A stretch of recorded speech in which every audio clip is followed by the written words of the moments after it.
Welcome to Season 3, Episode 55, Car 55. We're in a truck. And if you know what reference that is, I salute you. This is our Saudi Arabian Grand Prix race pre-review. It's been a late night. It's been a long race. You've got Andy. I'm along with John and Deanna. You still awake? I was looking at Deanna when you made that reference because halftime I don't know. I'm not up with the pop culture these days. Oh, it's an old one. Halftime I don't know what's going on when you guys are talking about stuff. So I looked at Deanna and she clearly didn't know what you were talking about either. So it was kind of like a soup to nuts or a bottom of the hour type reference there. So got to educate you on that. John Candy sitting in a truck going, "We're in car 55 and we're in a truck." What movie is that? The Blues Brothers. Oh, I've seen that. Yeah, I'm with you now. It's a good movie. Anyway. I have not. Anyway. It was before Deanna was born. I'm pretty certain, actually. You can find our lovely show on Twitter, Instagram, Discord, Reddit, and YouTube at Outlap F1 Podcast. Please see our link tree. If you are watching on YouTube, please do us a solid. Click that like and subscribe button. Or if you're on Apple Podcast, a 5-star review also does great things for us, helps us bring our content to you. You can email our show at chatnow@outlapf1.com. You can check out our wonderful website at www.outlapf1.com. If you are new to this sport, and boy, have you picked a wonderful time to get into it, because stuff like this doesn't happen all the time, please do check out our F1 for Beginners Season 3, Episode 6. If you also are considering going to a race next year, because maybe next year is as awesome as this year, please do also consider our Season 3, Episode 47. It's our COTA Experience and Global Motorsport Survey, where we try to give you the insider information on what to do and what not to do at Circuit of the Americas. I just saw it post about 10 minutes ago. Relapped with Deanna. Her Saudi Arabian Grand Prix reaction is up. As she would say, it's a great time. Anything else you want to say about it? I'm still trying to figure out what's going on, so... it's there. It exists. The video exists. That's all I got. All right. Well, I've watched it. I can say it's worth the watch. So definitely check it out. Check that out on YouTube. I added it to my agenda prep because even watching the race twice and going back and watching half the onboards and watching Deanna's video, I still don't know half of what happened today, but it definitely helped. Getting closer. Yeah. And also a reminder, the Outlap F1 Nation continues to grow, and we are ever so happy when we get a new member of it. We still want to have Fernando Alonso driving over your name in Zandvoort. Please do check out our link in the show notes. Whatever you give will go right back into the show. That's what we're doing. We've hoped that people have seen the improvements we've made over the course of this year to try to make the show better, and we appreciate anything anybody wants to give. As a final reminder, we are continuing to partner with the good folks at Manscaped. It is holiday season, so please do check out and take advantage of our code OUTLAP, OUTLAP. Get the 20% off. Get the free shipping. We're proud, as always, to bring that to you. So we will start with our headline of the day. John, we'll start with you on this one. What's your headline of the day? As I mentioned pre-show, mine is just I'm glad I spent an enormous amount of money soundproofing all the walls and ceiling around the space that you see behind me where my studio and basement is. Because as my little girl said, Daddy got very excited at the TV today. Thankfully, due to the soundproofing, she had no idea what I was saying as I was screaming at the TV. But it all worked out in the end. But my heart rate was through the roof. So yeah, maybe one of the most complex and insane races that I have seen in a long time. And we got a spectacular drone show at the end. So that we did. That was very cool. Deanna, how about you? What you got for a headline? We have a tie. Yeah, we do. Going into the final race of the season, this was the one thing I was hoping for today. And I can't believe it actually happened. We're actually going to this final race with a tie. So, excited for Abu Dhabi, which I didn't think that was possible. So here we are. Exactly. First time since 1974. Yep. That's insane. Yeah, crazy. My headline is if you tasked me with summarizing this season, I'm going to point at this race. This race was the most 2021 race ever of the 2021 season. It had just about everything that we've been going for and living and dying with, and ups and downs and lefts and rights, and we don't know what the heck's going on, and nobody knows the rule books. It's the most 2021 race ever so far. So that's my headline of the day. Yo. All I can say is, yeah, if this was the first race you ever tuned into, I don't know if it's a good thing or a bad thing. Welcome aboard, but It was. it was a show. It was very Music City Grand Prix-esque today. Yes. There are a lot of common elements. There were to that. flashbacks. We'll talk about some of the what I also learned were some also common elements between this race on a street track and our Nashville experience, especially with some things leaking.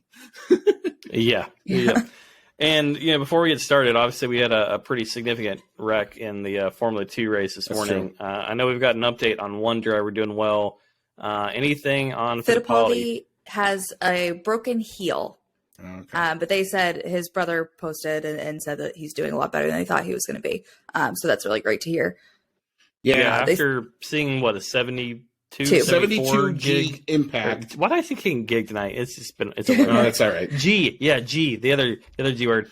Yeah, that's seeing the wreck. It was nasty, and so I'm sure a broken heel. I'll take that any day. Yeah. After seeing that, I was expecting much worse. So yeah, I think actually what saves him is he didn't hit it flush. He hits him at a slight angle.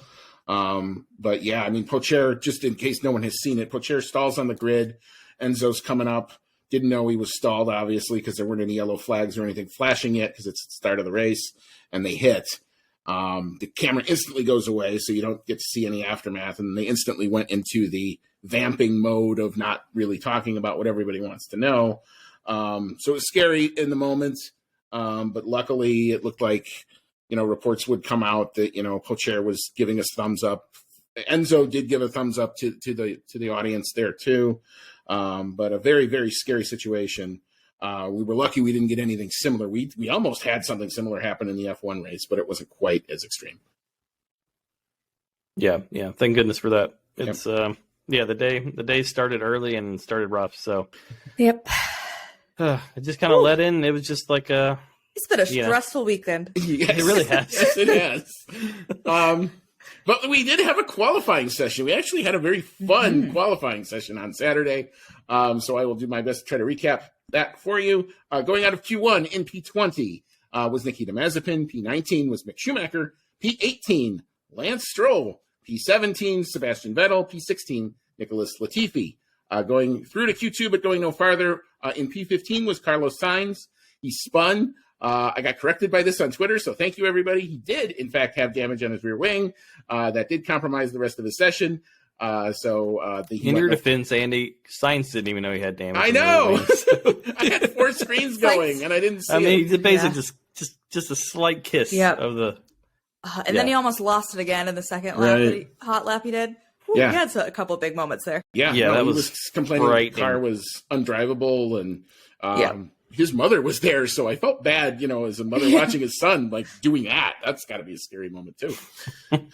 P14 was George Russell, P13 Fernando Alonso, P12 Kimi Räikkönen, and P11, just missing out on Q3 by only a couple hundredths, was Daniel Ricciardo.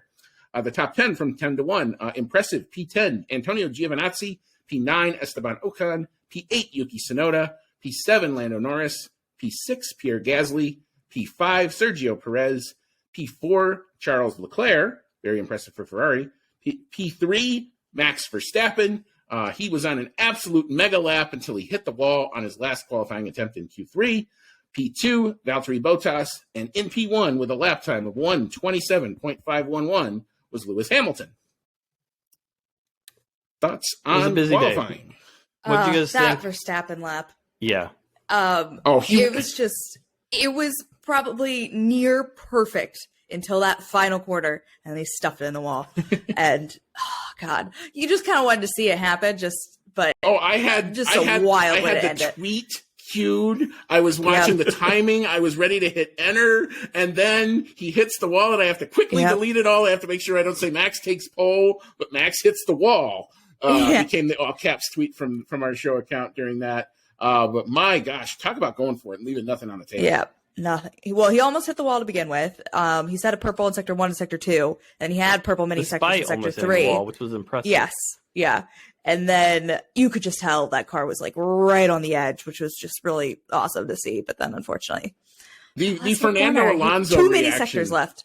The Alonso reaction was just awesome. That video that came out this morning. Yeah, I mean, people I've seen online, and I would agree. It reminded, I think, a lot of people of the Hamilton Singapore lap of just on literally the thin edge there, right on the line of hero or zero, and I mean, like I said, he almost hit the wall in the first sector, was still like 2/10 up. He probably should have gotten out of it.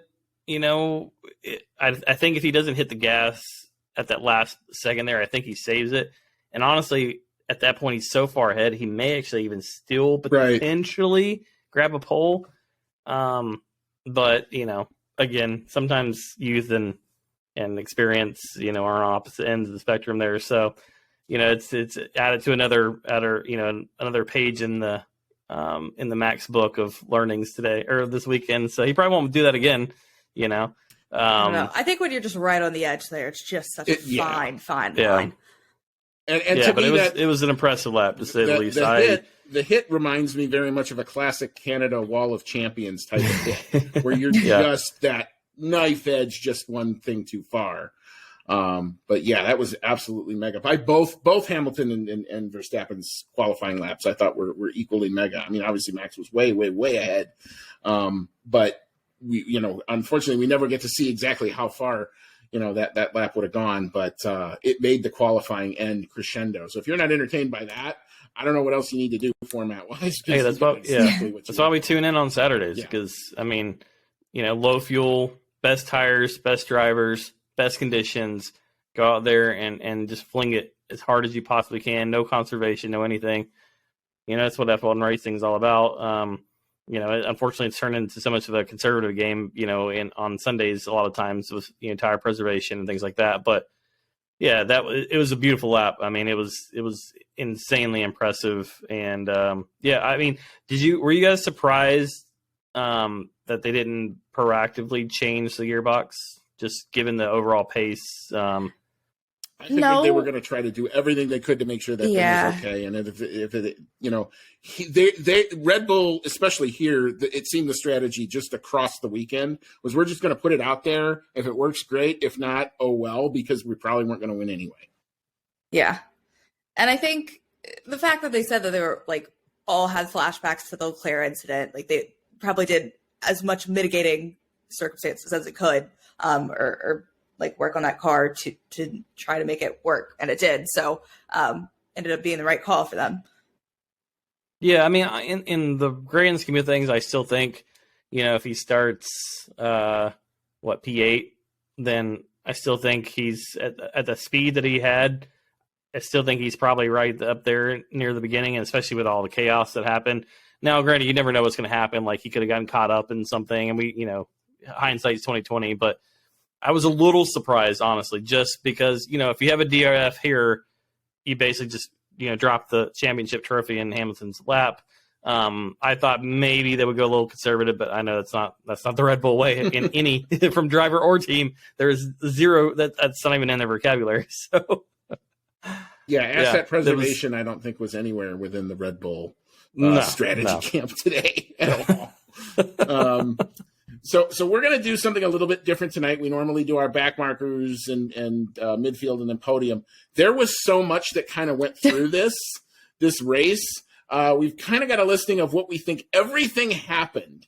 So Deanna, these are your notes. So I'm going to kind of throw it to you, and I'm going to have you kind of narrate us through at least everything we kind of figured we know, and then John will do the Max and the Lewis piece, and then we'll kind of go from there.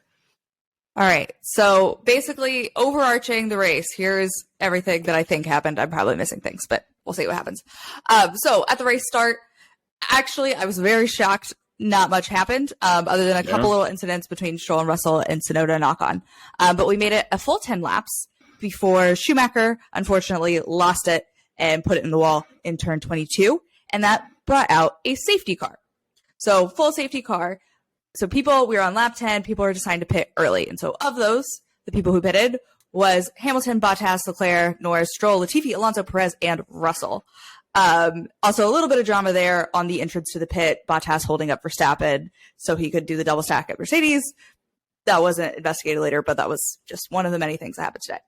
Anyway, so then 4 laps later, we get a red flag, which at that point seemed a little bit strange that we waited this long to get the red flag.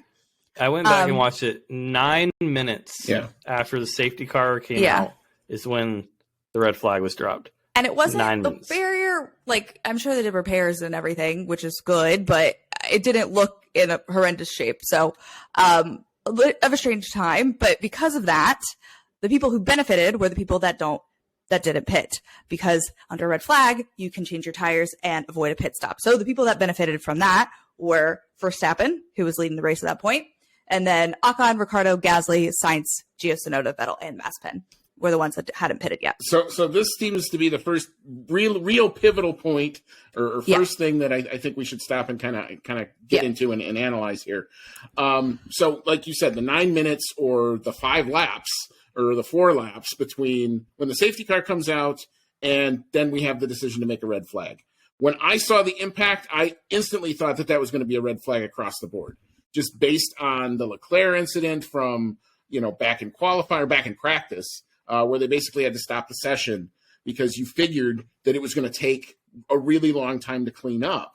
But when they made the decision to then do it, I'm speculating, but here's what I think happened. I think they thought they were going to be able to recover the car cleanly, and then when they couldn't, they're radioing now to Massey in the FIA office and saying, look, this is harder than we think it's going to be. Then he decides to throw the red flag.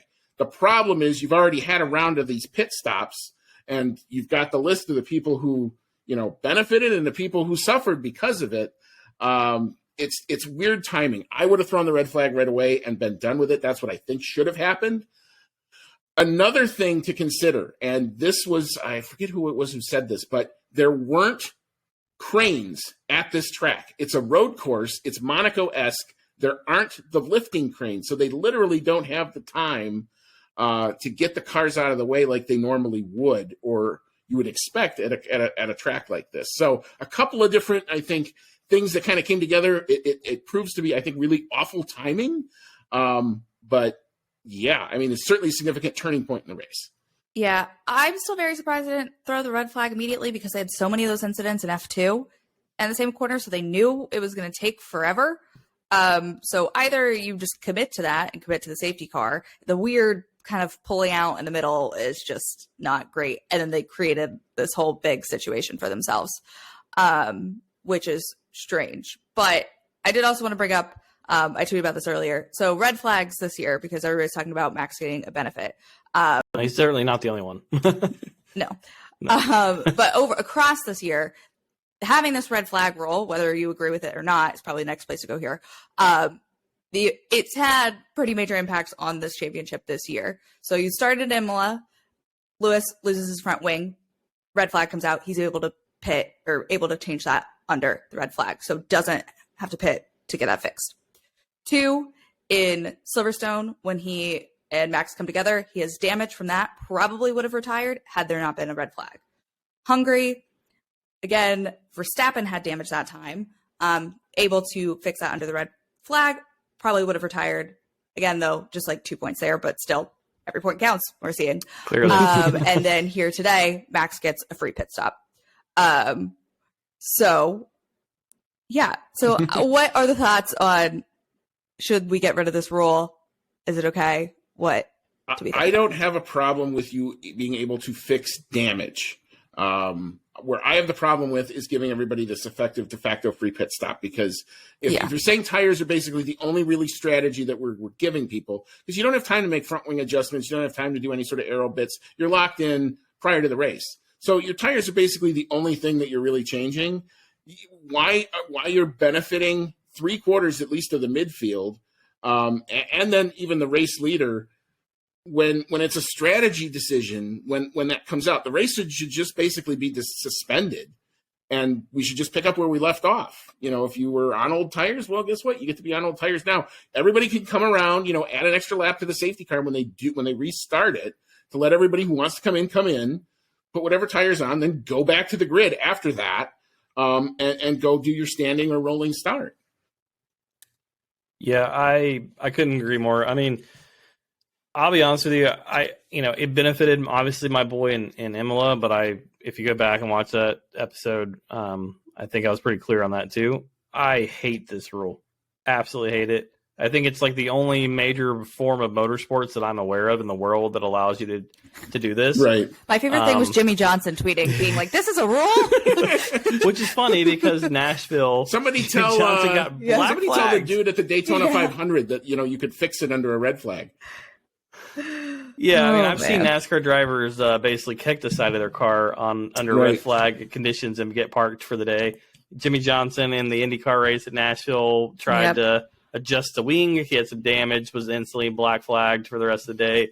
I agree with you. It shouldn't be allowed. I'm on almost in a certain, like, with the exception of like a puncture, and even then, I don't know how they do it. I mean, it'd be complicated, but I almost feel like you'd be forced to throw on an old set of tires and then still be mandated to come around and do a full pit stop just to get you back, around, so it's not a dangerous situation.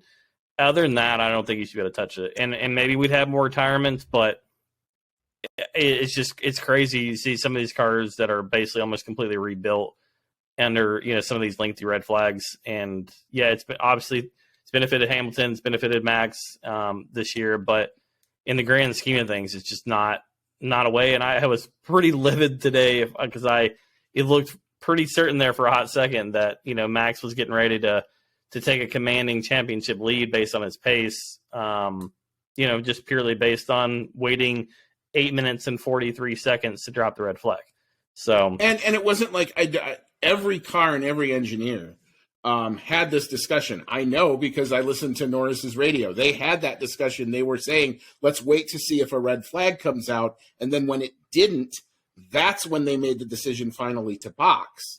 And Lost and all that. He's the one that got screwed over the most, by the way. Yep. He goes from 6th to 14th and basically ends his day at that point. I mean, we're on a place where track position is king.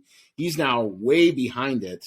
When you would have thought he would have gotten bailed out because he was the only soft runner. And when I saw a safety car, I'm like, oh, maybe, this could turn into something really good. But the rest of that midfield gets that free pit stop, and there goes your strategy call right out the window. Can we just say that this whole day was pretty much a black eye for Michael Massey? I don't think he had a very good day. It was bad. If you start in the Formula 2 race, I personally, and I think Andy, I think you said something too on Twitter, I was shocked that they restarted that race, given that two drivers were just airlifted out. Well, not only that, but the schedule, they were butting up against the F1 schedule. It didn't make any sense. They canceled the driver parade because they tried to get this in. It didn't at that point. Yeah, what do you have to gain by that? I mean, there's the show. You tried to make the show. You had problems even before the F2 race. Some sort of a barrier problem that you couldn't detect the entirety of the day until you went out and did your safety check 20 minutes before lights out of the F2 race. Come on. Yeah, it was like the F2 race wasn't going to happen, and then it did happen, and then we had a major incident right at the start, huge red flag. We decided to restart it for some reason, even though it's already a short race and we're already on a time crunch. And then, even the shortened race doesn't last very long because we go right back into yet another red flag, which then goes into your point, Deanna. How does it take 9 minutes to throw a red flag when you already had incidents that clearly showed you from an hour earlier in the day that you weren't going to easily get that car out of there? Yeah, and then we have the cacophony of virtual safety cars because we can't clear debris. When I thought if you actually were going to do that, you throw a full safety car and you get it cleaned up. Yeah, just do it right. Go through it. Yep. I've said this before. I think I don't know if it was a race or two ago. If a VSC has to last more than a minute or so, just throw the full safety car. Because it seems like two or so races in a row or during a pretty quick sequence here that we've had significantly long VSCs, and I'm just like, why are we doing this? Right. Just pack it up and let's get the Aston Martin out there and let's follow around the leader a little bit. But The other thing going on to Michael Massey, it still surprised me even how long it took for the safety car to get called on the incident with Schumacher. It's like an uncomfortable amount of time. Yeah, obviously there's double yellows immediately, thankfully, but it was an uncomfortable amount of time from the double yellows to even when the safety car was thrown. Yeah. And then you had the 843 after that. The whole thing was awkward. I mean, they were doing that all weekend for F2. They would kind of let them race through the last 2 sectors and then kind of throw, or maybe not quite all the way through, but then they'd throw it before they got back there, which is a decision. Yeah, I mean, and you can trace, I think, all of this back to the track was finished on Friday morning.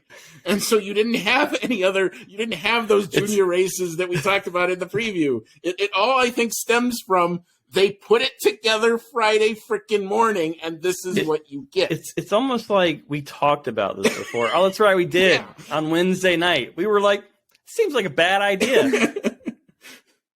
I rest my case. Yeah, exactly. Right. No, I agree with you on that. What happened next, Deanna? So after that, so we have our first red flag, and then we get a full standing start. So off this standing start was a little bit more dramatic than the last. So into the first corner, I believe Lewis got a better start, and then Verstappen went off track and gained a lasting advantage. But in all of that chaos, Ocon sneaked in between Verstappen and Hamilton. So we had that going on out front.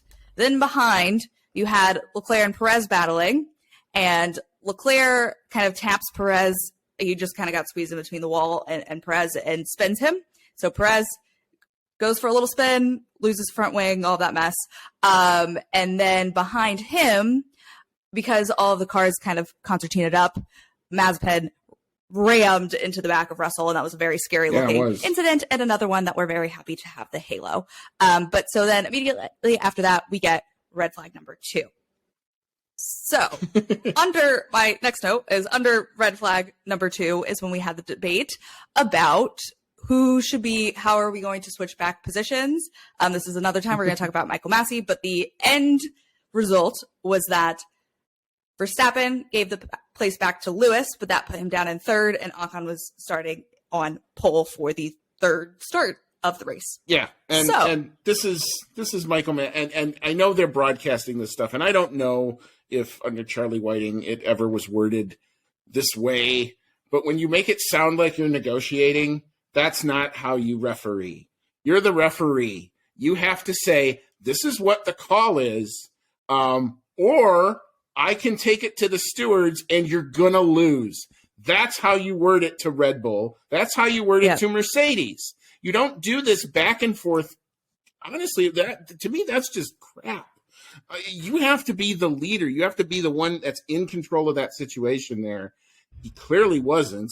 And you ended up with the audio that the entire world got to hear of him basically doing a trade back and forth is what it sounded like. And it's a bad look. Yeah. Come back to if you need a minute, take a minute, take your time, come back to me. And then, after all that, he didn't realize that Ocon was even involved in this situation because he was, I didn't realize Ocon was there. What? Dude, you're the race director. How do you not know who's in what order before you even reach out to anyone? Yeah, I feel like he just needed to figure out what was happening, figure out the decision, and be like, Red Bull, here's what's going to happen. If you want to protest this, then whatever, we'll go from there. But you don't kind of the negotiation with any team. I tweeted about it, and so I think somebody thought, and I said Red Bull, I think somebody thought I was alluding to them colluding with Red Bull. I don't think that. But just so with anyway. No, there's no collusion. This is just Michael Massey does not have a spine. It was opening the door for something that never had to be opened. This is 0.80 of the season that we've had instances where Michael Massey does not have a spine. And this is the reason why we have so many instances and drivers being forced off track and aggressive driving and dangerous driving, because there's no consequence to anything because the guy in charge has no spine and he can be manipulated by both sides. Because I'm really sick of both the messages coming, honestly. It's a joke. I'll give you an analogy. It's like a baseball umpire who's got an inconsistent strike zone. And, you know, if you're a fan of the old Atlanta Braves from the 90s, you knew Tom Glavine and Greg Maddux and those guys, what would they do? They would throw out, I lost Deanna, I'm sorry. But these guys would throw the ball constantly outside of the strike zone to try to find where the limit was. And if they found an umpire that had kind of a lax limit, they would just live out there on the margins and maybe a little outside the zone the entirety of the game. If they found an umpire that had a hard limit and said, "Nuh-uh, you ain't doing that," they'd go out there a couple times and they'd bring it back into line. That's how most sports will tend to work. But when you're waffling like this, you're just opening the door for more crap, and that's what we saw. Yeah, it's you're just gonna get just freight train. People are going to take advantage of you, and that's exactly what we've seen this entire year, and we saw it in full display today. Yeah, it's just frustrating to watch. Like, it goes back to all the spa stuff was like, what's the time limit? Can we do this? Can we not do this? Do we do the 2 laps? Like, it was just nobody could commit to a decision. And that's what made that situation so horrible. And that's what makes all of this just like so frustrating to watch. Because just even if I don't agree with the decision, I respect just coming out and giving a decision. I mean, exactly. I mean, IndyCar says, message from race control, this is it.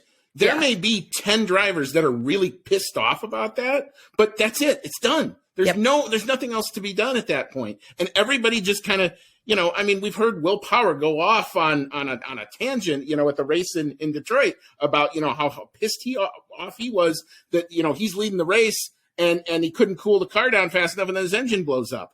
But that was a decision and IndyCar stood behind it. And so if you're going to have that type of a situation, you got to have the FIA stand behind Massey if he makes a decision. The problem is he doesn't feel like he has the support, so he doesn't want to make a decision. And that comes from the top, and that also comes from John Todt. So you can even go even higher than that to maybe where this problem is. Yeah, remind me to talk about race direction and announcements when we get a little bit later into the sequence of events here.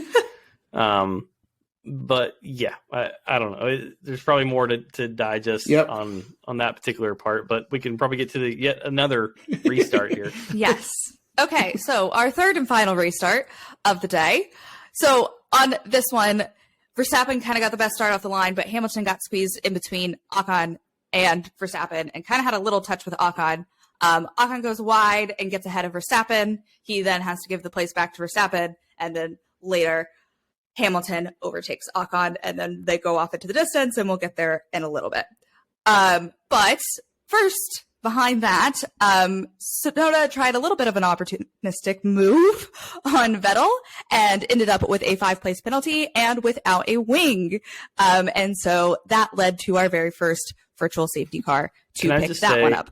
That him going forward and reversing and going forward, it felt like a teenage driver in driver's ed, and I'm just like cringing, like, don't hit that, don't. Oh, I thought he was going to back into the wall for a second. I thought he was going to. And the brakes are on fire. Yeah, the car is on fire. Yeah.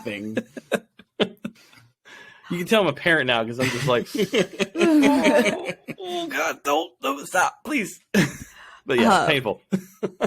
Yep. So that leaves the wing out there. So then next up is the Vettel and Raikkonen collision, which was just a bizarre incident on its own, but that leaves debris everywhere.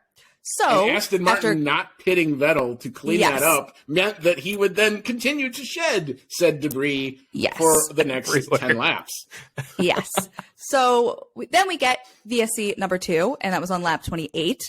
So we have just passed the halfway mark on lap 35. And so they pick up like one piece of debris, but there's still debris everywhere else. So then we get another. By the way, did that VSC really last like 4 seconds? Yes. Yeah, there was one man that was, ran on the track and then leaped through the hole. It's like I saw VSC to just get like, the wait, wing. what? Yeah. Like, what just happened here? Yep. So it came back off, and then it came back on the next lap because they're like, yeah, we should probably go get some more of this stuff.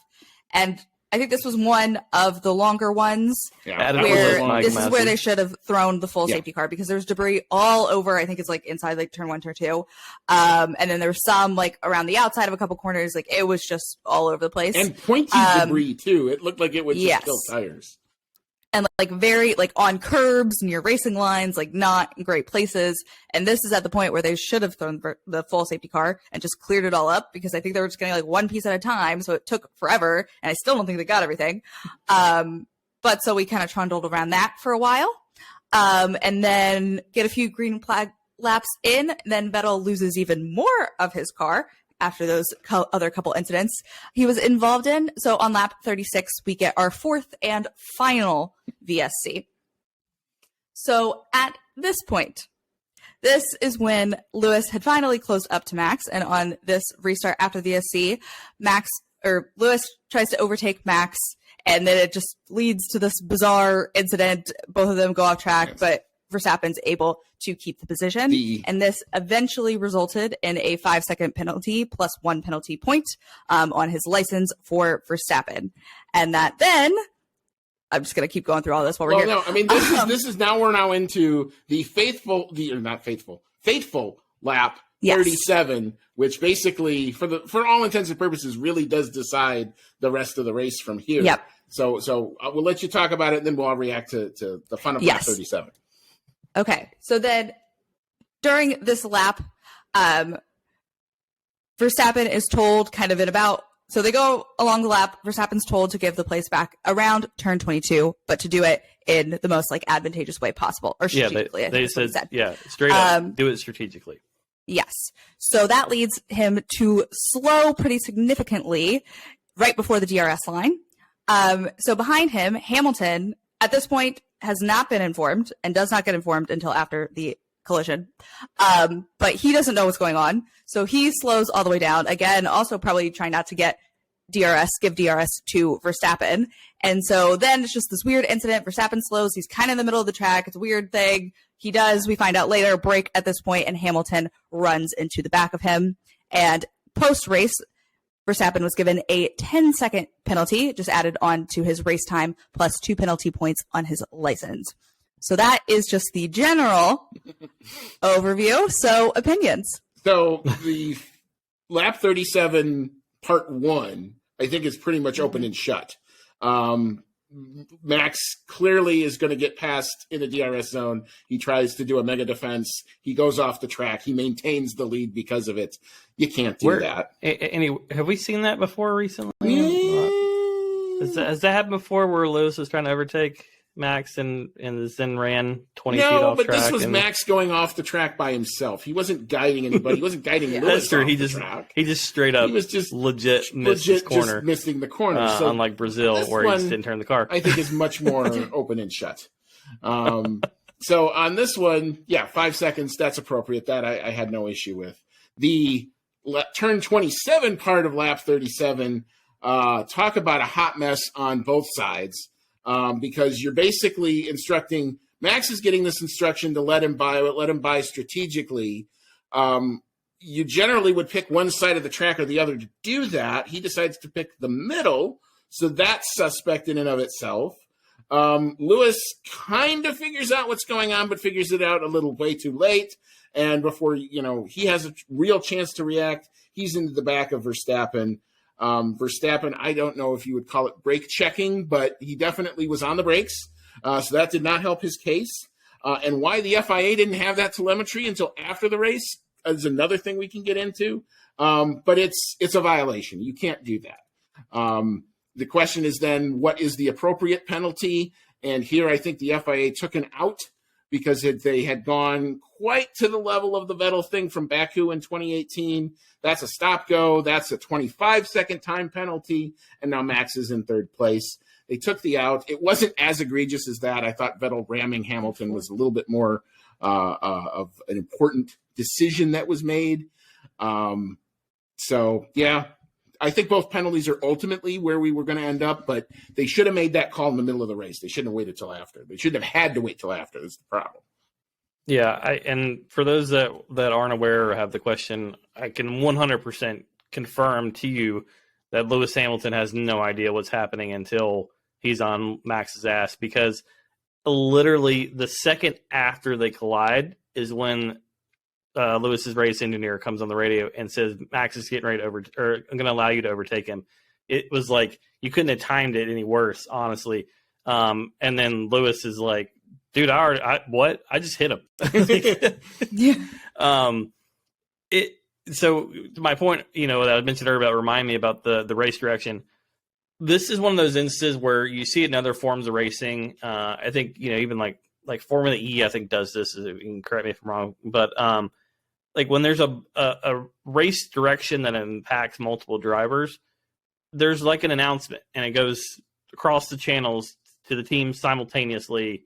There's no Michael Massey calling up Jonathan at Red Bull Racing and saying, hey, you probably should let him by and da-da-da-da-da-da-da-da-da. Okay, let me go call Toto. No, it's you don't have that. It's here is Max, let him by, and it's clear as day. Both teams instantly, should be made aware of what's happening there. I mean, but let's be honest, Hamilton and Verstappen, Hamilton is, if Max doesn't brake check here, then they're both equally to blame. I mean, obviously the telemetry showed that there was a 2.4 G deceleration right as Lewis hit him. So that's what, screwed over Max there. They clearly saw that he tapped the brakes and that's what did it. But let's be honest, they're both playing the game here. Mm-hmm. I think at first Hamilton thinks like maybe he's blowing up or something weird's happening, or maybe it's like VSC number 5. What the hell is going on? Yeah. Yeah. And then I think he realizes, okay, like, I don't know why, but he's trying to let me overtake him. I mean, he knows that he should let him overtake because he just blew the corner. But again, this is the FIA and Formula One in 2021. We never know what's going to happen. But I think he realizes, hey, he's probably going to. We know he's going into the DRS line. And, this isn't Lewis's first game. Like, he's been there before. We joked pre-show tonight. It would have been hilarious to see both these cars cruising around at like 60 miles an hour, just nose to tail for half a lap until they got out of that next DRS zone and then continued. If Max, or Lewis just refused to overtake him until we get to that spot, that would have been actually pretty comical. But yeah, it just goes down to there's too much indecision. There's too much, how these messages are delivered, these these personal messages where I can sit there and argue back and forth with Red Bull for 5 minutes beforehand. I mean, Max got, I think, 2 or 3 messages about letting Lewis back or Lewis behind or overtaking him before this whole incident. Nope, just one. Just one? Are you sure? Just one, right in turn 22. Okay. So maybe I'm wrong on that one. But it was definitely a lengthy amount of time. And I know that, they were talking about, mode 8, and they're changing in engine modes and as much as you can with the hybrid stuff. And I don't know, it's just the whole thing. It was just a complete cluster. And I had people tweeting mid race that new listeners to the show, and they're saying, "Is this normal?" And I'm like, "No, this is not normal." Yeah, he got told in turn 22, and they said do it strategically. So then he was going full throttle kind of till that last corner, and that's when he slowed down, and then. Yeah, I mean, you can take a cue from another FIA series, and that's WEC, where that dude just comes on the radio and says, we're going to have, car 33 and car 44 invert, and he's got 3/4 to do it. And okay. And everybody gets that message, and everybody knows what's going to happen, and there's no ambiguity. Or he's got 3 laps to do it, and he can do it whenever he chooses to. I mean, even like Formula E, like when they do their, safety car, virtual safety cars, it's like they give a countdown. Yeah, exactly. That's exactly my point. 3, 2, right. So there's no, like, you're not just staring at a dashboard while trying not to hit a wall, while trying not to hit the driver in front of you, to wait for especially here where everything is so blind. Exactly. It was just bizarre. That just one lap was just so bizarre. Is all I have for it. Yeah. Okay, so then taking us to the end here, eventually, so then they're talking about Verstappen giving the place back again, but Red Bull doesn't know, like, he hit us, we're trying to give it back, like, do we actually have to give it back? And then this went on for a few laps, and then it was actually communicated to everybody that Max needed to give the position back, but then he didn't for a few laps, until he finally did, where he let him through, immediately passed him after getting DRS, and then shot off with DRS down the lap. So after that, Max gave the place back. His engineer did come on after and said, I don't think we needed to do that. But as he was letting Hamilton back through, Hamilton did have a bit of a slightly aggressive move, kind of pushing him out wide, which Massey got on the radio about. But then after that, Hamilton was kind of off into the distance. So one thing I didn't mention earlier was after the second red flag, Max decided to switch onto the mediums, whereas Lewis was on the hards. So his mediums were just kind of dying off at the end. And so he fell back through and didn't have the gap to pit and get fastest lap. So that gave Lewis fastest lap. And we have a tie going into Abu Dhabi. And we are tied 21 rounds in, 0 points between P1 and P1A in the drivers right now. Oh, I also want to mention Hamilton did, in that last little incident, have front wing, the end plate damage, which he was also very lucky to not have to like fully replace that wing. Yeah. But yeah, was just setting fastest laps, fastest sectors. And how does that suspension damage? Yeah. Who needs an end plate, because, right? I mean, luckily it was like very slow, but I mean, you could see like with Mazepin and Russell, the kind of damage you can get with that kind of incident. So luckily they were going at like 5 miles an hour. So yeah, 5 mile an hour wild bumpers. day. It's A all wild good. day. Yeah. Yeah, I think a couple of things there. You know, when Max finally lets Lewis by and then immediately overtakes him, I immediately have flashbacks to Spa 2008, where Lewis was instructed, he blew the corner, or the last chicane, was instructed to gave Kimi the place back, immediately repassed him, and then, you know, has the race win stripped of that day. And is excluded, given for a it, too. massive penalty. Yeah, you got a to significant penalty. Yeah, so you know, I'm like that. Literally, basically, the exact same thing happened today. Surprisingly, going back and watching the onboards, Hamilton did not say a word after that.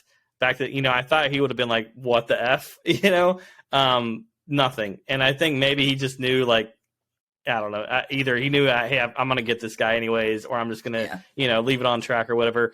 But there was no real communication at all. You just saw the shot of Toto just shaking his head like, all right, man. But all right. So then the next point, obviously, you mentioned with Max going on the mediums. I still don't get that move. I don't know exactly what transpired there. I thought, okay, maybe Max had a lockup somewhere. I went back and watched the onboards again of that sequence, and there was nothing of any concern that I could see on the tires at all. There were no moments or anything, you know, and it was crazy. Once Lewis got past him, it was crazy. Like, literally, I felt like the next lap, Max is all over the place trying to hold on to that tire. I mean, the car, it's squirreling like crazy. Yeah. Suddenly, where he has all this pace in Sector 1, he has nothing. It was just interesting how quickly Lewis fell off. I will also say, to add on to your point about why Hamilton probably wasn't stressed about that. At that point, I think they had found out about the 5-second penalty. So I knew even if he probably stayed behind him, he was going to be fine. So, yeah, and I think also Max had that. So, and once he knew he couldn't pit for fastest lap because of Ocon, I think he just really nursed that thing home. Yeah, at that point, there was nothing to be gained by pushing him anymore. The worst thing, like to your point earlier, John, you know, if he has a puncture, that could be championship over. So, you know, get off the curbs.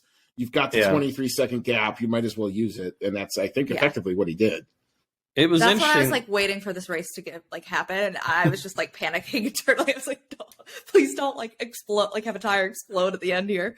Oh, I was either thinking Max is going to blow a tire or that wing on Lewis's car is going to fail. Yeah, and you know, I was just pacing back and forth over here. Until the bitter end. Yeah, I don't get the decision on the mediums. When they took off the mediums after 10 laps in, they looked rough, like really, really rough. And granted, they were on much heavier fuel loads, but I'm like, if you saw that after 10 laps, why would you stick them on the mediums? And obviously it helped in the restart. Even Valtteri made a comment, you know, after the race about his restarts and how much he lost there. All the guys in the medium overtook him. So it worked on the, you know, in the immediate form, but in the long range, you know, it clearly was not the tire to be on, you know, long term. So, I mean, lastly, it was interesting that the one time Michael Massey decides to, you know, grow a pair is when he's commenting on Lewis running someone wide after he's had to, you know, evade his title rival, 20 times this year to avoid contact. It's just the inconsistencies. I got a good chuckle out of that, honestly. It was a weird thing for him to just say, like, threaten the black and white flag and not just throw it. The white flag. If you're going to do that, like, it was just a bizarre. Again, why are you negotiating this? It either is or it isn't, dude. Yeah. You know, if you're going to throw it, fine. But why comment on it? Why even put that out there? I mean, and either that or he doesn't think that thing's going to get broadcast, and maybe that's a FOM thing. Maybe he has to have a meeting with FOM and say, "Stop making me look stupid," and that's fair because they may be pushing the narrative on that, and that's exactly what I think they're doing. They're making him look dumb, and I don't think he's really dumb. I think he's just No. I think you talk about everyone says, "Is the pressure getting to Max or Lewis?" I think the pressure's getting to Michael Massey. And I think that's what you're seeing. Yeah, I mean, he overnight had to replace, the best in the business, when we tragically lost Charlie. And obviously, like you mentioned earlier, Andy, we never got any of these radio messages when Charlie was with us.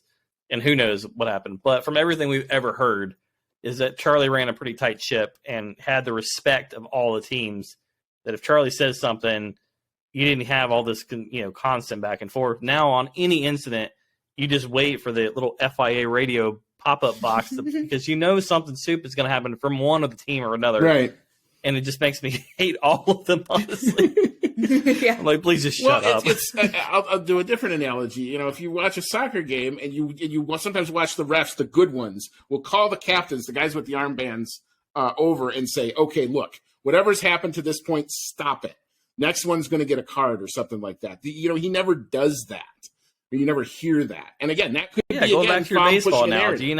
Umpire walks up, points to that bench. Right. You get a warning. You hit somebody next, and somebody's getting tossed. Right, exactly. So, you got to draw a line in the sand and stick with it, because both of these drivers are going to push the envelope, and they're right to do that. I think you're not being a good sport, or you're not being a good sportsman if you're not pushing that. That doesn't make Max or Lewis bad people. It makes them they're competitors. They're competing, and they have to push the limit. That's their job. Yeah. I just hope after this season we just get a renewed rule book. Yeah. I think there's a lot of things that they need to look into and fix that we've exploited this year. Well, the FIA is going to have a new election. They're going to get a new president. John Tott is stepping down. So hopefully, I just hope whoever wins. And I don't know anything about any of the. There's two guys. There's one guy from England and there's one guy from United Arab Emirates. And apparently it's going to be the guy from the United Arab Emirates that's going to probably win. I just hope he's a take charge type of guy. And can lead from the top down, because that's what that organization needs. And obviously, we have a lot more to discuss with some of the other drivers, and there was a lot of other good action on track besides just the two at the front. But if you think into Abu Dhabi, obviously we're in a dead tie. The only thing, literally at this point, I don't care who wins. I mean, obviously, I want my boy to win, but I don't care who wins. I just please don't end this championship in a collision, because I feel like you kind of have given Verstappen incentive here to drive aggressively and to pull Schumacher and to pull Senna, and just, theoretically, all he's got to do is lap one, turn one, just not turn, hit Hamilton, and the championship's over because he has to count back on wins, thanks to Spa and some other things. But I'm just hoping that after maybe one of the best seasons in F1 history, at least in the top five, without a doubt, definitely maybe the best or the tightest, 2008 was obviously pretty damn amazing how that ended, on the last lap there. But this is going to be since 1974, it's the first time we've had a tied championship going in the final race. Just please don't let it end in collision. That's all I ask, guys. It's let it be based on pace or strategy or something, please. I don't want reliability issues. I don't want gearbox. I don't want to see smoke on anybody's car next week and next Sunday. Just let both drivers finish and may the best man win. Please. It's a fair ask. Yep. It's a fair ask. This I don't know was what's going to my hope happen, and but it's dream. my ask. This was my hope, was that we'd go into the final race with a tie, just so it would be head-to-head shootout. And hopefully that's actually what we get. We don't get collisions and reliability and all that stuff. But God. And we're going to a brand new Abu Dhabi that I was going to say we don't know anything about. It's going to be a hell of a lot faster, apparently. Yeah. So, all right, we have dissected this, but we haven't talked about anybody really other than Lewis and Max. So we're going to take a break. We're going to pay some bills. We will quickly then run through the rest of the field and where everybody finished, and then we'll get into our awards and standings and fan emails and predictions. And we've got something special lined up for our predictions recap. So if you listened on Wednesday, you know what's coming. So come on back.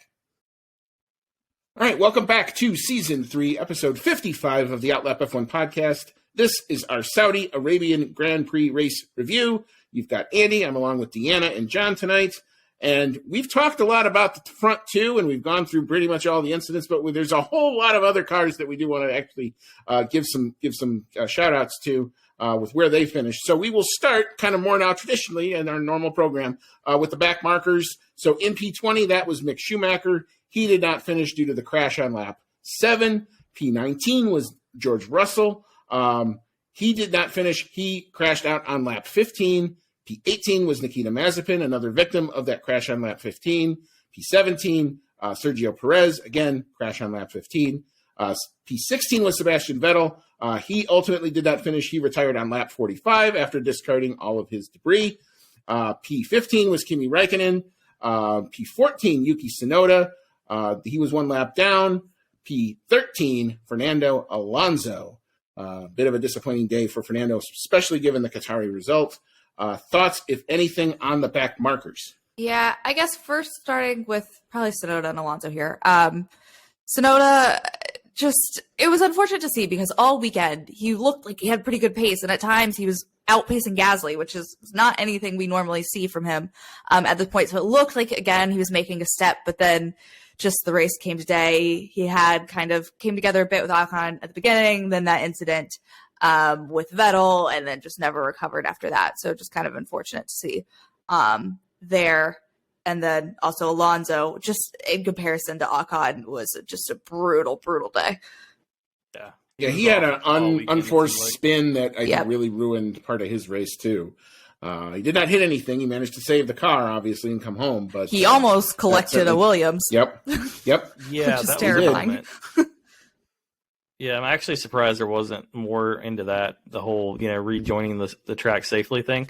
I don't think it was even that. He had just spun, and that's just where he landed. And yeah, I got a great view of it from Lando's onboard. Like all of a sudden, it was just like parting of the Red Sea. There's Fernando just spinning right around Norris, which we knew. I mean, the same thing happened in Formula 2, and it was just we expected it to happen at this track. It's a miracle that we didn't have anything worse than what we actually had. Yeah, honestly, there were definitely a couple lucky breaks over the weekend. I mean, if we didn't even talk about it, but obviously the Hamilton Mazepin situation in quali.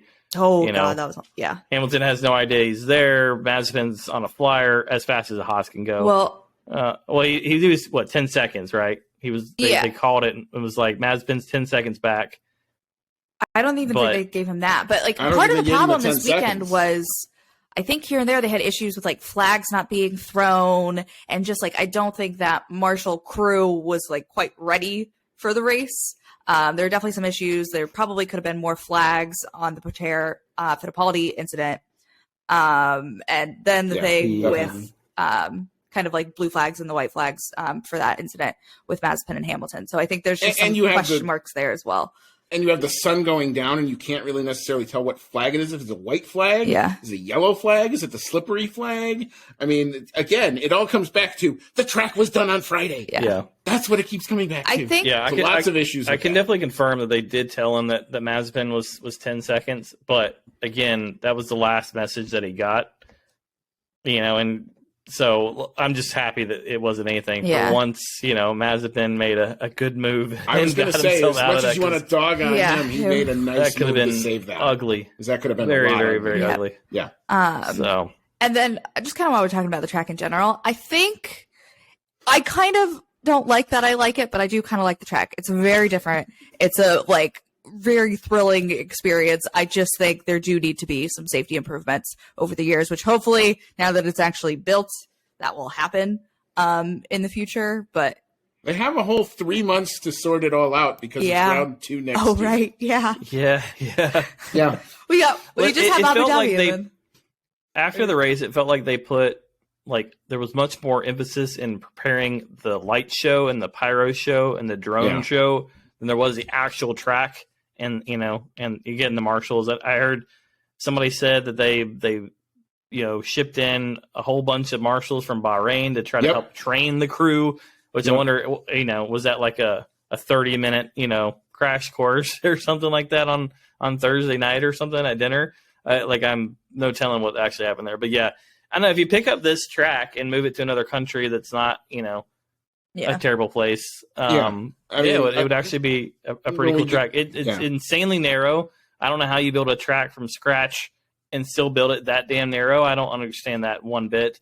I still don't understand how you call it a street circuit if there's never actually been a normal car on there. But it has the street circuit vibe. It's the walls. It does, I wouldn't call it a normal circuit either. But it's like, I think when they went to the FIA, I think they were like, we want to be the fastest of something, and they were like, what about street circuit? Yeah. They're like, okay, after this race, we're going to open up a gate and we'll allow cars to pass through here. Therefore, it is a street and it's a street circuit. But anyways, yeah, it's a crazy track, and even playing it like on the F1 game, which the F1 game is significantly wider, by the way, than what it actually appears to be in real life.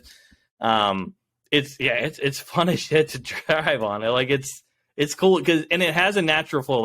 Someone was comparing it to like Vietnam, which we never got to see, but like on the sim of Vietnam was such an unnatural flow. Like you go right, and then it'd be like a crazy right followed by like an immediate insane hairpin to the left or something stupid like that. This had even though it was very technical, it had a nice flow. Like, if I'm going right, I know I'm going left, and I know, it made sense. And I think that's why drivers were able to pick it up pretty quickly, because it did have a nice technical flow to it and a logical flow of how it was built. So, yeah, the track was pretty damn cool. The pyros are pretty badass, and I'm surprised. I think the longest light show I think I've ever seen them actually stay on the broadcast for. Yeah. I don't know if ESPN covered all that. I was watching F1 TV, so I don't know if ESPN cut the feed or not. But they stayed. I will actually give Espen some credit. They stayed until the first commercial break of the post race. Wow, that's long for them. And that was after all the red flags and everything. They did bring their crawler back in, but they kept it going, so I didn't have to flip over to ESPN. Yeah, usually, especially because the race goes even the slightest bit long. It's like, and that's damn, like podium, boop. 2:30 in the middle of the day. That's prime time. You got to have the bags tournament, or cornhole tournament. I'm like, really? We just dropped an the pinnacle of racing for a cornhole tournament? Come on, ESPN. You're killing me here. They ship you over to the streaming service. Before I get called drunk again like I did last week, I am drinking bubbly water. This is not alcohol. People were quite amused. But yeah, when we get to awards, I do have a special I can't wait to hear it. For Saudi Arabia and everything about that. Because where were we in? We were in midfield. I like the layout and everything. I actually did think was pretty cool, and a lot of the show I really liked, but there were other parts that just drove me crazy. There's some considerable improvements that need to be made, but I think just as a track itself, now kind of looking at the overarching picture of the situation, it's a cool one. And I will be fascinated to hear some of the stories that come out from some of the pit crews once they get out of there. Yeah, because apparently, when we were in Nashville, we saw that weird leak thing. Apparently that was happening from the hospitality units over the garages. Lovely. Yes. That is awesome. Yeah, I heard so some there reports will be stuff that comes out. I'm fairly confident of it. At least the track was in better shape than the buildings were. That's positive, I guess. Yeah. I guess security was fairly lax as well. There was someone that was tweeting that they just ended up in the garage and didn't even realize it till they were the only one not wearing a team shirt. They just kind of stumbled right through. It was no big deal. Hell. Yeah. There was a lot of similar type things to that. So, I'm like, of all countries where you really want to have some nice security based on what happened in Formula E, this would be it, right? But yeah. Thankfully, no. I don't know. Well, okay, I'm going to make this joke now. Did anybody else feel secure that at least the drones were already in the air? I did. We thought they were there for our viewing pleasure, but they're actually looking out for heat-seeking missiles or something. You just put them in the formation of the track and have them do things, but they're already there. They're all just scanning the horizon for anything stupid going on. It's very strategic. Anyway, now that we've tried to bring it back onto the rails here, there was a midfield that happened. So I will say one last thing about the track, though. I do like a track that caters to different teams, and we saw that throughout the race. Sectors 2 and 3, Hamilton was insanely fast, but sector 1, Max That would was Red pull Bull. out Yeah. 7 tenths sometimes. I'm like, it was holy like crap. consistently 7-8 tenths. Max was doing that. And then lose the claw back and would be like a tenth out of DRS. And I'm like, all right, he's got him. Nope. You know, I'm sitting there and we you can see back there, but we brought in another TV so I had the 55-inch on just data and then the big boy on the actual show. And I'm just like, you know, just watching sectors and I'm like, he's got it. Nope. And it's just, yeah. So I thought that was a cool, you know, it's fun to see a track that caters to different areas and different strengths and weaknesses of different teams. It definitely mixes it up and makes for a good show. So they did well in that regard. And we actually got more overtaking than I thought we were going to be based on like what I saw in practice, honestly. So Yeah, I mean, the DRS zone and going into turn 1 was a legit DRS zone. yeah. The other ones didn't really do it, but I think it's really also helped by the other two leading into that. So you can kind of close coming around and then be able to make that overtake at the end. I think so. Yeah. So it worked much better than I thought it was. Much better. I was expecting just a straight up parade, Monaco-esque Well, parade. the ironic thing is that I thought that's what we were going to get today during those first 10 laps, because it was like immediately everybody was out of DRS range. And I was like, all right, like we're in for a dull one. And then Schumacher went into the wall and then we crashed off the rails. It's a lot like the show. Yep. That's how we go. Yep. So in the midfield, finishing in P12, actually this is a pretty good result for him, was Nicholas Latifi. P11 was Lance Stroll. And I put on here, he did not set the fastest lap. P10 was Lando Norris, obviously with the hard luck with the red flag, but he did manage to claw himself back up to P10. P9 was Antonio Giovinazzi. That's a good showing for him and Alfa Romeo, so he gets a good 2 points there. P8 was Carlos Sainz, rallying from P15. P7 was Charles Leclerc. Again, Ferrari in this almost in formation. That's where they've been the last few races. P6 was Pierre Gasly, converting the good qualifying pace into a good race result. P5, probably the biggest benefactor of the second biggest benefactor of the red flag was Daniel Ricciardo, starting 11th and finishing 5th. P4, by far the biggest benefactor of that red flag was Esteban Ocon, starting in 9th, being in contention for the podium. There is something I do want to talk about here with Ocon. I've never seen this. I didn't know that the software could do this, but he got overtake denied on the last lap when he tried to hit the overtake button to drain the battery even more than apparently it has already been drained. His steering wheel told him overtake was denied, and that's why Bottas was able to pit him on the line to deny him a podium. It was weird, too. Like, right when that happened, if you go back and watch the inboard, it almost sounds like there's a little bit of, like, a wheel spin type sound. And then, you know, you get that message on there. I mean, it just goes to show you, like, how much development goes into, you know, the hybrid side of this things and how some teams can push the envelope a little bit more than perhaps, you know, Alpine, Renault can. But, yeah. I mean, there are lots of guys. We can obviously get into the Ocon Bottas thing. Before we get into that, this is probably the hardest that I've ever seen Sainz and Leclerc race each other since they've been teammates. Yeah. It was like legit sketch battles. Like nail biting. Leclerc obviously had I'm surprised that wasn't noted. Maybe just because they're teammates and it's one of those. Ferrari swapped them around. Okay. So I think they just and all the shenanigans, because I know it was I don't remember who it was. Was it the Vettel? It was the Vettel Sonoda right in front of that, and then the Ferraris are going at it behind. And it was just I was like, oh my god! But I was when the yellow flag came out. I'm like, well, Ferrari's right there. Was it for them? And then because I saw in the timing, those guys were really, really close. You know, under like 2/10 away from each other. So I mean, legit drag racing down there, wheel to wheel. You know, talking about Leclerc, going back to the Perez incident, it probably wasn't, you know, investigated further because of the fact it's a restart and it was just pure chaos everywhere. He probably should have backed out of that 3-2. I think, as Crofty said, is never going to happen there. I don't know where Leclerc is supposed to go there, though. I think that was his only option. Anyway, you obviously you always have the option to back out. Like, you know, a millisecond of deceleration and he can clear that and come right. Now, there may be something stupid later, but he could have gotten out of that. But again, it's restart shenanigans and there's all kinds of other craziness going on as well. So I wasn't too surprised it wasn't, further. I think it's self-corrected. Yeah. Yeah. I mean, you were given the shot of Sergio Perez. I think they called it looking for an Uber on the side of the road, waiting for his car that never shows up. Like, what is he doing over there? Well, they were talking about Red Bull was trying to get his car back to fix it, which I feel like once you're out of the car, you're done, right? Well, I thought that used to be a rule. Once you get out, that's it. At least, but again, it's 2021, and we don't know what. And not to mention, it sounded like the gearbox was jacked all to pieces. Oh yeah, they were not going to fix it. No.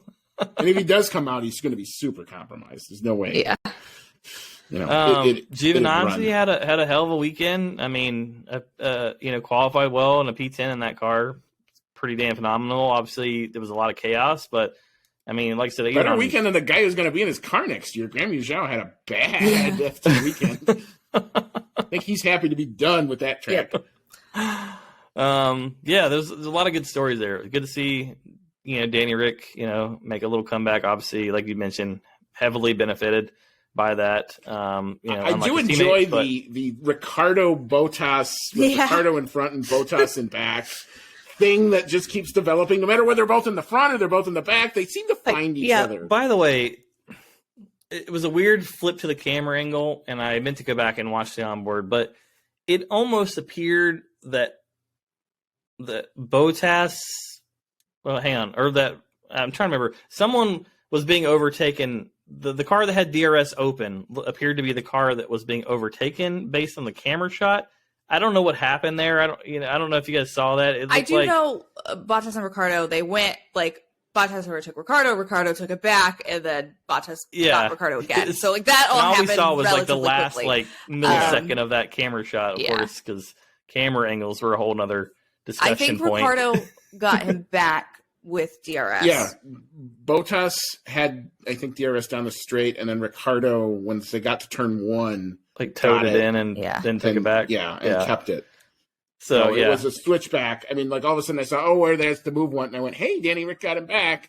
And then they finally showed a replay 4 laps later, and I'm like, oh, okay, finally see what it was. If you want to talk about a semi Lance Stroll at Monaco type moment, the fact that we didn't see any of the Bottas Ocon, several laps after the race, that was a hell of a good battle. I have to give it applaud to Bottas. I mean, he had a moment.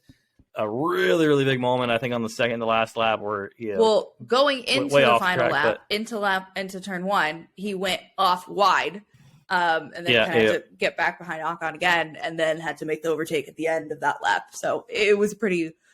Luckily, I had that onboard on because I was just praying for Ocon to hold on for a podium. So it was a wild one at the end there. But Ocon did pretty well those last probably 3 or 4 laps. I'm very not surprised that his battery was completely drained because he was doing absolutely everything in his power to keep Bottas behind.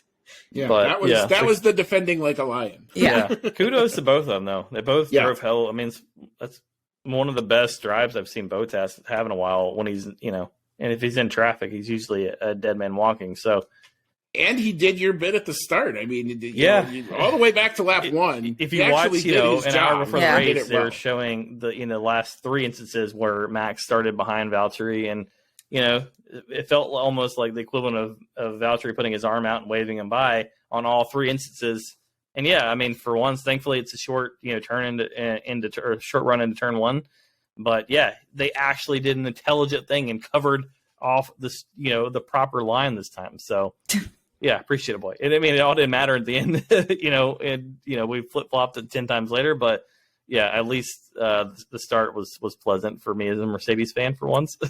I'm also just noticing that Bottas also switched to mediums after the second red flag. So being able to hold on to those where we saw Max was not, pretty impressive. Yeah. And so was Ricardo. Ricardo was on mediums too. So some good drives. Could get there. Mm-hmm. Yeah. Good stuff. All right. So, and we also know now Verstappen was P2 and Lewis Hamilton did secure the win, did get the fastest lap with a 1:30.734. So he gets 26 points and it leads to championship tied. So John, tell us about how that all sorts out in the driver's standings. So as I mentioned earlier, like you said, Verstappen and Hamilton both tied with 269.5 points. 369. Yeah, sorry, 369.5. Thank you, Andy. It's 1 a.m. on the East Coast, so my eyes are not working real well. But as we mentioned earlier, on the countback for the tiebreaker, Max Verstappen does have more wins than Lewis Hamilton this year. So therefore, if both drivers do not finish, Max Verstappen, unless there is some insane stewarding involvement, will be crowned world champion if that were to happen. So it's basically, as Deanna mentioned earlier, it's a shootout. May the best man win. Whoever finishes ahead should be hopefully crowned the champion. There's other shenanigans that could happen, but yeah, hopefully nothing happens there. In third, Valtteri is, he's locked up P3 there, 218 points. Perez, 190 in fourth. Leclerc, 158. Norris, 154. Sainz has dropped back just a little bit, but he's still definitely in that battle at 149.5. Danny Rick is in eighth at 115. Gasly at 100, and Alonso 77. So I think he's booted Vettel even further down the order as of late. So, and for those of you that didn't see, I bought James a very nice bottle of bourbon. It came highly recommended from the guys at Benny's Beverage Depot. I'm not sure if he's picked it up yet, but hopefully he's enjoying that tonight. So our team standings, constructors' battles seem to be pretty much taken care of, I think, for the most part, especially after today. Mercedes in P1 and 587.5 points, so 587.5. Red Bull in P2 at 559.5, so tight championship. Not a good day for Red Bull with the constructors. Obviously, with Perez going out, that proved to be very significant. In P3 is Ferrari on 307.5, followed by McLaren in P4 on 269. McLaren does outscore Ferrari by a total of 1 point today. There's still 38 more to go, so I think that battle is pretty much done and fait accompli. P5, Alpine has opened up a 29-point gap on P6, AlphaTauri on 120. So the Ocon P4 pretty much, I think, seals that battle for P5 and the constructors. P7 is Aston Martin on 77. P8 is Williams on 23. P9 is Alfa Romeo up 2 points to 13. And in P10 is still our boys, Haas F1 on 0 points.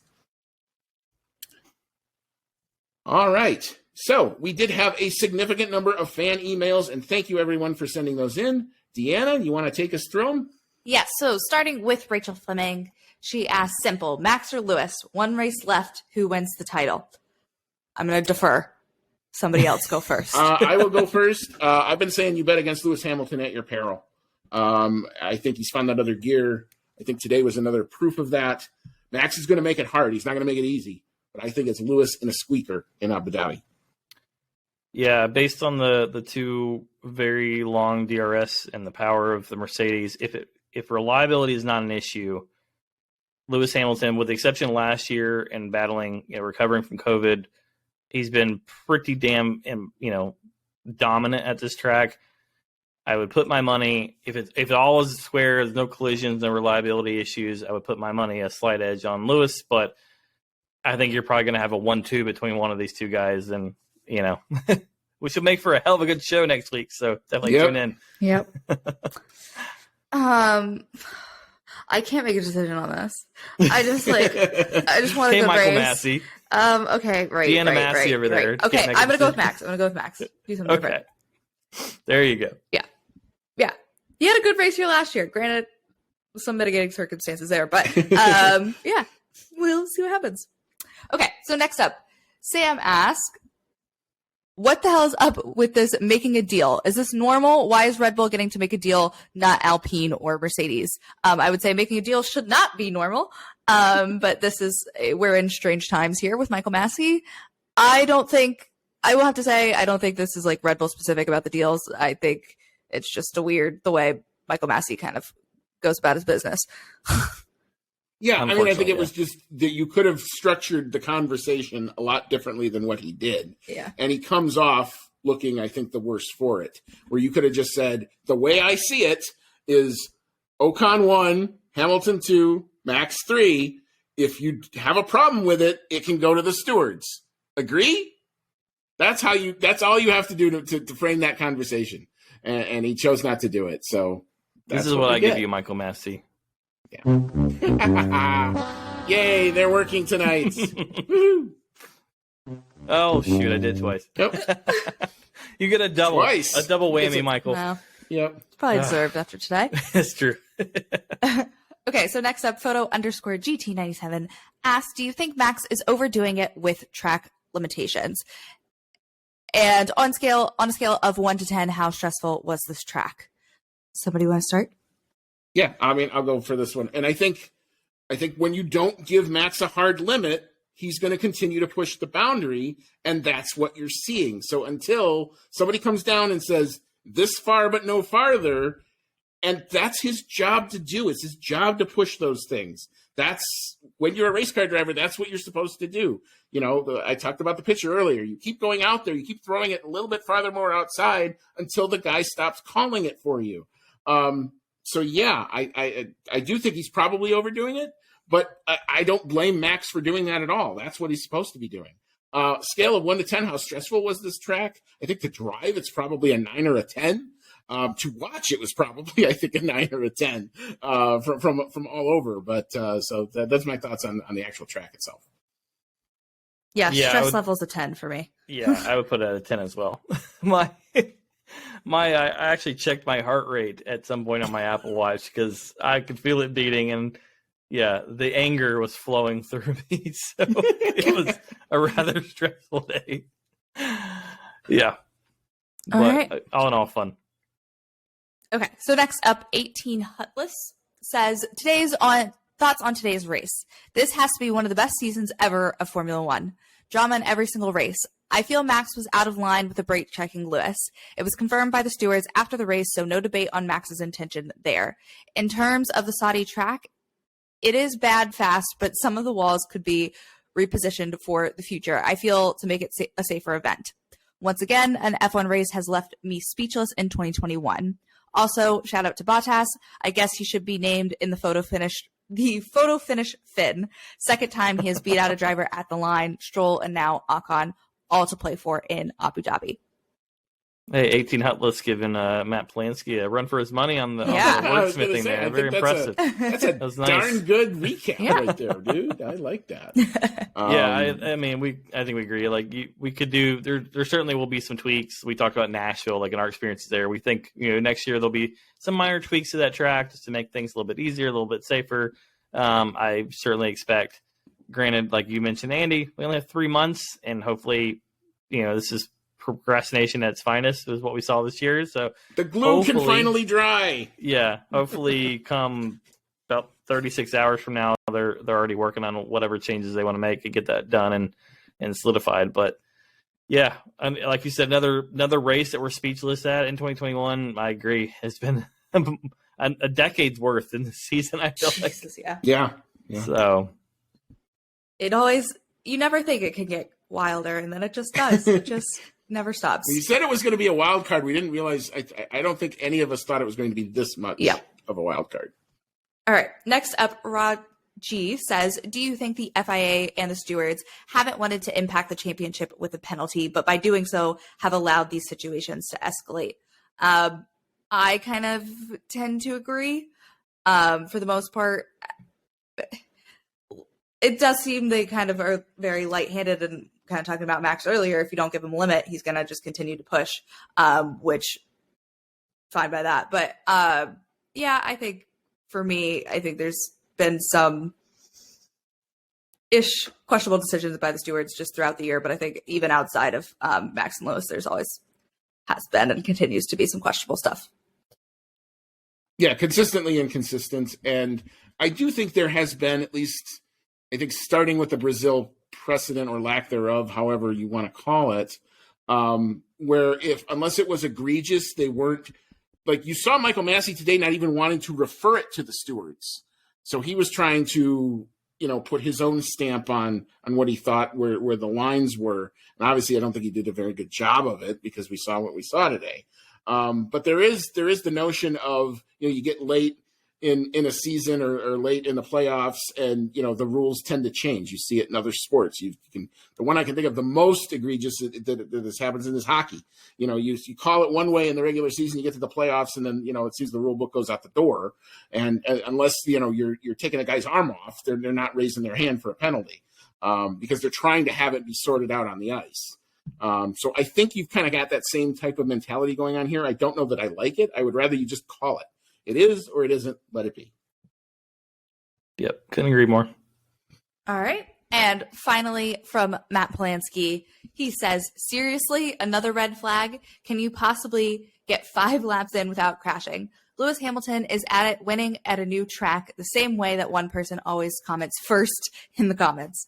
This race has everything: multiple red flags, multiple standing starts, more Max and Lewis drama, and Ocon is pair. I don't know where you were going with that one. No, you're right. Okay, Ocon is pair is that thing where Ocon gets his soul ripped from his body right at the line. Built on the back of a track that looks like something one of my kids drew on a placemat. F1 showed anything is possible if there's $900 million involved. Fair enough. Oh, the best part was still Matt had a challenge this week, and look what he came up with. Yeah. The aerial shots and like them claiming you could see this from space and the giant spoon from space is just amazing. So yeah, I agree. It's just a squiggly line, and do it back in the opposite direction and call it a track. So, but it was fun. We enjoyed it. Yeah. All right, we will now get into our weekly awards, and we will start with the rubbish. Deanna, I'll let you go first for this one. What was your rubbish award for Saudi Arabia? Michael Massey. That's it. That's all I got. Easy peasy, up and easy. I think that's pretty good. John, what you got? Oh, I'm right with Deanna. Without a question. Mr. Eminem himself. The Massey, yeah, you're getting all the rubbish this week for sure. I do have a special place for Michael Massey in a different award, but for this one, I'm going to give this for Saudi Arabia for being Saudi Arabia. All that glitters is gold, and boy did it glitter, but it feels so icky. You want to enjoy this more than I think you're able to, and you're of two minds of it the whole weekend. Because of the geopolitical situation, because of their human rights record, because their treatment of certain types of people. I wanted to just enjoy my F1, and it just really didn't feel like that. So I get we can't leave these people like to themselves because they'll just make it worse. But this just felt weird. With the track being done all the way down at the end, it just made it feel weird. And so for Saudi Arabia, just for being you. Yeah, I mean, there's a lot of hope that having countries like this being placed on the international stage, we've seen it with the Olympics, things like that, that'll hopefully force some, appropriate cultural changes there, to have a little bit more equality and a better standard for everyone that lives in those countries. Yeah, I mean, I don't know. We've seen, I know Lewis made a pretty big stand. Seb, had a big karting event for women, and made a point to stand out. And so I applaud those guys because for sure. It's hard to do. It's hard to do when under that type of pressure. So kudos to both those guys. Yeah, for sure. All right, we will move on to our analysis paralysis. I'll go first for this one. This is where I have Michael Massey for waiting on that red flag, for totally screwing over Lando Norris for apparently no good reason. Screwing over a lot of people too, not just Lando, but Lewis for sure. Make the decision. You knew it was going to be a red flag. If that's what you have to do, just do it and get it over with. But for just trying to play the middle, Michael Massey, analysis paralysis from me. Deanna, what you got? I think I'm going to go for Red Bull putting Max back on mediums. I think you at least would have had a better shot at the end to kind of make back some places, or that spot back on Lewis, and maybe kind of push a little bit further. But that's what I got. Yeah, Deanna and I are on the same wavelength tonight, because 100% that's going to be my analysis paralysis. Again, like I said, the when they took the tires off after 10 laps, after the first red flag, those tires did not look pretty.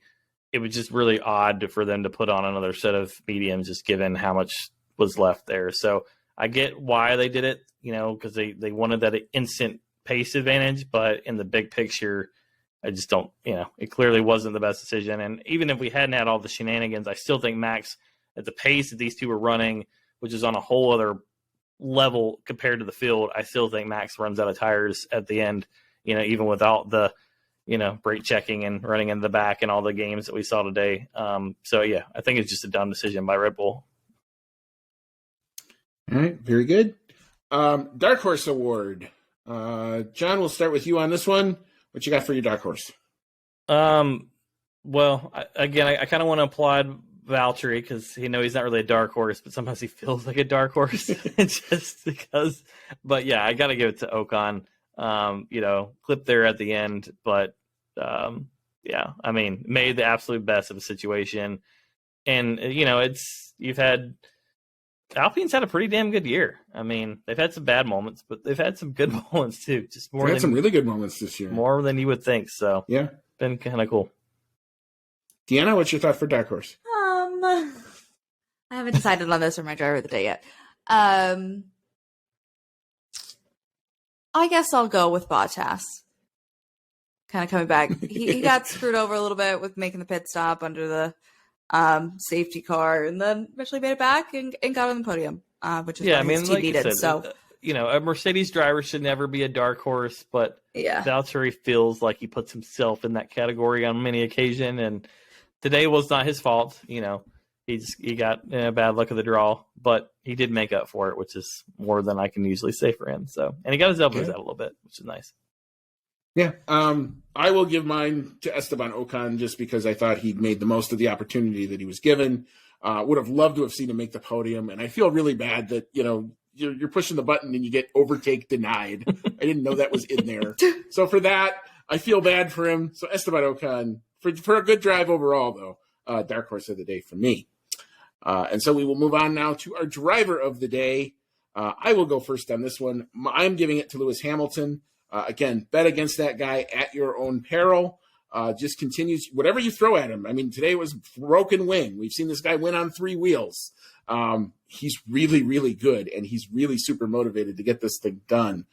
We'll see what happens in a week's time, but I think momentum, at least, is with Lewis Hamilton, and for that, driver of the day. Yep, I'll second that one, Andy. I don't know if I want to do that. The fan favorite, Max Verstappen. No. Oh, God, no. It's just like everybody kind of had a weird day. There are questionable moments. So I'm going to do something a little bit different, and I'm going to give it to Ocon, even though he did lose out to Bottas at the end. I think kind of getting himself up there in that position had some luck, but at one point he was leading this race, which is wild to think about. So sure, that's true. I don't know if that's the best option, but we're going with that. Yeah, you gotta make the most of the situation you're given. So, and you gotta, he had to be there. He had to have a good Saturday for any of this to ever happen anyway. So, it all happens. I mean, even Lance Stroll led a race once, so we gotta give credit for where credit's due. That is true for half the race too. Yeah, he actually held on to that for a while. Yeah. Speaking of Lance Stroll, that is a great transition. See, I like the transition. That's what we I call are now going to get into our prediction game results. And if you were with us for the preview, you heard some very interesting theories. Hang on. Is there a stewarding appeal here? What's going on, Deanna? Yeah, I have a points appeal here in a minute. I just read all of them, and did I do the math wrong? I think I should have one for fastest lap driver. Okay, hang on. We'll get there. Anyway, but sorry, first, I just thought I was in last and about. I want to pay the tease off that I've been doing here. Sorry. So inspired by, I actually watched the video again of all of us doing the predictions on Saturday, and that inspired me to put this together. So John, this is for you, my friend. So it's called Phone a Friend. Here you go.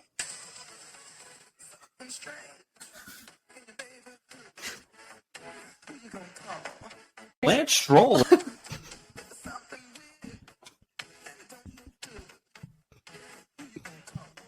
Lance Stroll.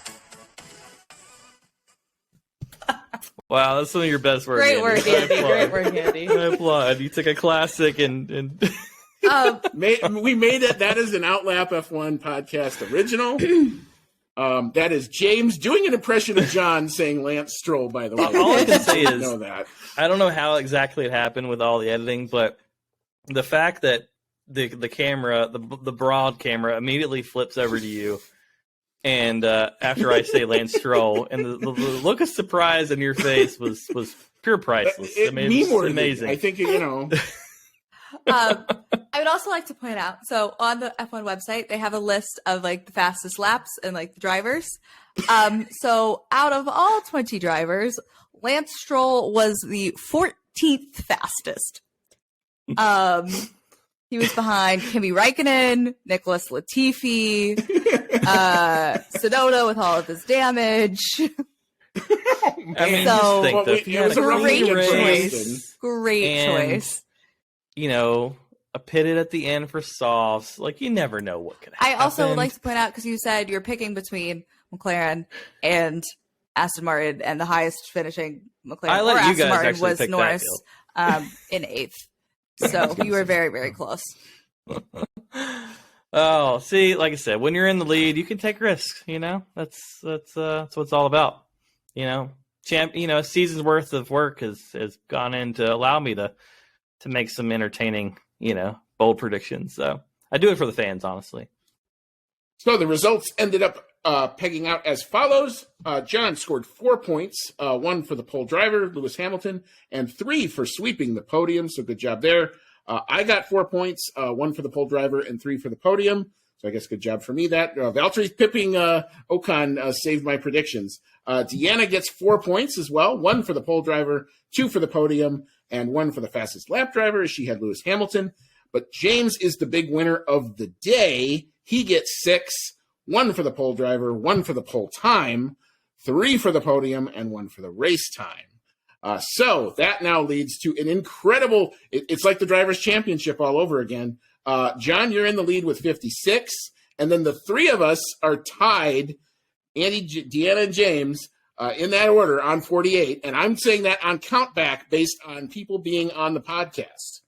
So I think, Deanna, you've got a couple more. Tonight might actually be your tiebreaker. Yeah, me and James, that's definitely very close between the 2 of us. That should be its own separate championship. Who actually is here more. It's the perfect attendance award. Yeah. But, oh my God, the lap times, going slow was such a poor decision on my part. Well, all of my times were gone by like FP1. I saw that, and I'm like, we're into the we're done. 29s. I'm like, wow. Yeah. Well, and you had a good theory. I thought, going and saying the track was going to be dusty. It wasn't dusty at all. So No, for that, but then I thought we were going to get like a turkey situation, like there just wasn't going to be any grip, but it was fine, better than they thought. It sucks for me because on fastest lap time, I price is right at James, but when a tenth the wrong slow. way. The wrong way. Damn. I went and looked at the mid race, and I was like, so. Oh, well. So going into this, John has got the lead by 8 points, and the 3 of us it's all to play for. So we're going to have to really do some Abu Dhabi research on a track that we have no idea what the lap times are going to be, because they're supposed to be roughly 5 to 10 seconds faster because it's a new layout. Well, and speaking of attendance, assuming James shows up for the preview, you're going to hear it now. I'm predicting there's going to be some twisted way where there's going to be some kind of wicked 8-point bonus scenario here, or a 9-point bonus scenario, that he can somehow come back and clip this championship. So, oh yeah, probably. Well, here's what I would. I'm expecting it. I have a response, but I'll save it and see if he does. That was also why I was really upset that Bottas overtook Ocon at the end, because I knew I was going to lose a point to everybody. Yeah. Did anyone get the prop bet? No, we had because we also had flags. 3 and 4. Yeah, we did not have 3. So nobody gets the point for that, and nobody got any of the bonus picks. So my 5, 6, and 9, nobody got those right. Yep. All right. Well, yeah. So, Abu Dhabi will be fun. Yeah. Oh yeah. That's our last round. We've made it to the end. There's nothing in it. We will be back with the Abu Dhabi preview on Wednesday. It's going to be an Abu Dhabi extravaganza next week. We did mention we were going to have a guest. He was unfortunately unable to make it tonight. He is committed to being on next weekend. So we could have 5 people on this thing next weekend to recap a championship decider. First time since 1974 since we've had this when it's been tied. So my gosh, please do come back. Any other final thoughts, guys? I don't want to pick you all before I mean, Formula 2 is going to have a title decider next week. Yeah, it's going to be... Well, that one's almost basically decided. But mathematically, tell me there's still a chance, Yeah. There's still a chance. But, it's going to be fun. I'm going to be glued to F1 TV throughout the weekend, hopefully, and just soaking it all in and checking out. I mean, Abu Dhabi, it hasn't always produced good racing, but it is a beautiful track, and it looks amazing. And the lights with the transition from day to night and all the glitz and glamour of that, the giant hotel there. And who knows, with the changes in the track, we might maybe even get a fun race. So, and hopefully DRS doesn't break this year. That would just be fun. Yep.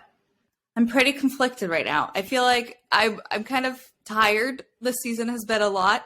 There's been a lot of things happening, but I also don't want it to end next week because this is kind of a once in a lifetime type battle. So yeah, I'm sad to see it go, but it'll also be a nice little break because this has been. If it makes you feel any better, Deanna, I mean, we were talking about, we'll be right back in 2.5 months to do this all over. Fair enough. It's going to be a very short break. But yes, there will be a break. I'm sure we will be, doing a little bit of recording here and there, and throughout the off season. But yeah, it's going to be maybe the shortest break we've had in ever, maybe long. It's going to be a long time. Could be. Basically, enough to open your Christmas gifts and put the calendar we're over. Coming back to new cars, so that's going to be a whole other thing. And hopefully they, change their opinion and actually give us, that first stint of preseason testing. Hopefully we actually get it televised. Exactly. If we can rail for that, then let's do that. So, and we got the mule car test, right after Abu Dhabi. It's going to be a lot to learn there with, 18-inch wheels, the new suspensions, and all that fun stuff. So, yeah, it's a lot to digest in the off season. Yep. We will be here all for it. So we are finally to the end of this thing. For Deanna, for John, it's been Andy. It's a bit of a late night, but we do this all for you. And as always, may all your laps be fast.